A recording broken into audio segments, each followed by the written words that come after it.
సుజ్ఞానం, జ్ఞానం వేరు, విజ్ఞానం వేరు, సుజ్ఞానం వేరు.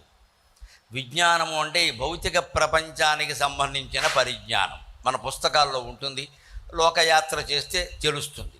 జ్ఞానం అలా రాదు. జ్ఞానం అంటే అధ్యాత్మ జ్ఞానం.